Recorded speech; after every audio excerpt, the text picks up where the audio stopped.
Hello, my name's Wade. This is just a quick little showcase video I wanted to make over this project that I did for a class last semester.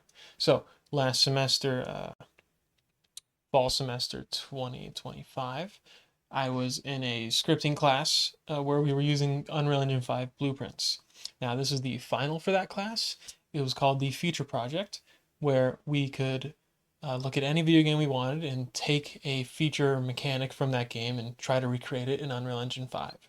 So I chose Katamari Damacy as my game to replicate because it's a game I quite like, and I chose the ball rolling and item collection mechanics.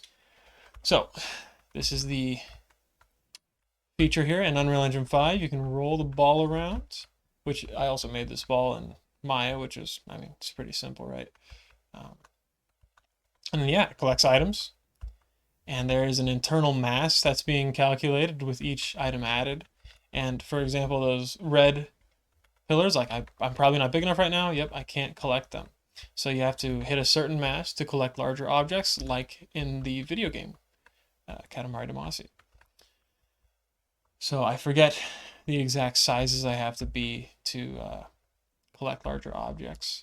That would have been, I would have added an indicator if I could have, right? With more time. But once you're the correct size, I should now be able to collect the red pillars. Yep, I add that. And it just keeps on rolling and rolling and getting bigger and bigger, like in the game. So this was a pretty fun project, honestly. I quite liked working on it. It's probably the best thing I've made in Unreal Engine 5 blueprints at the moment, because right now I'm trying to learn C++ in Unreal Engine 5. So, but yeah, so the most difficult part of this project was actually the movement.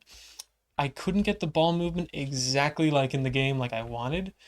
You'll notice turning and trying to change directions really fast. There's a bit of sliding going around, which is not entirely accurate to the PS2 game. The PS2 game, you lose in game momentum a lot more rapidly.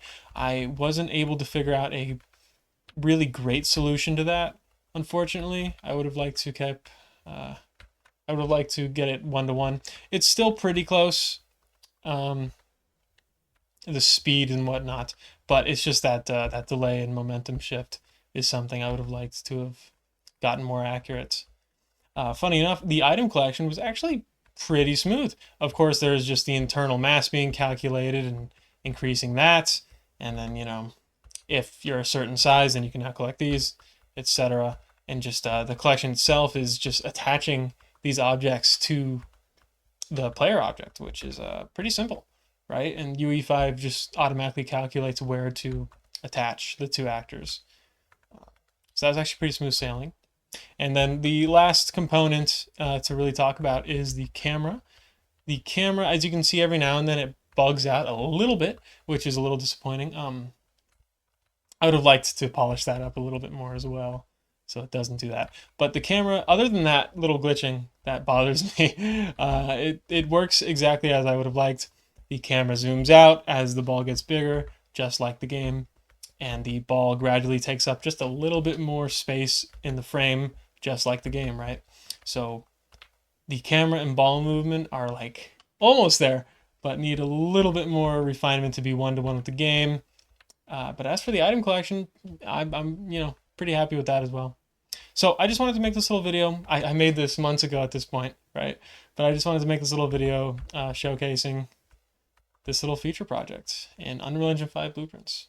And that's pretty much it. So thank you for watching.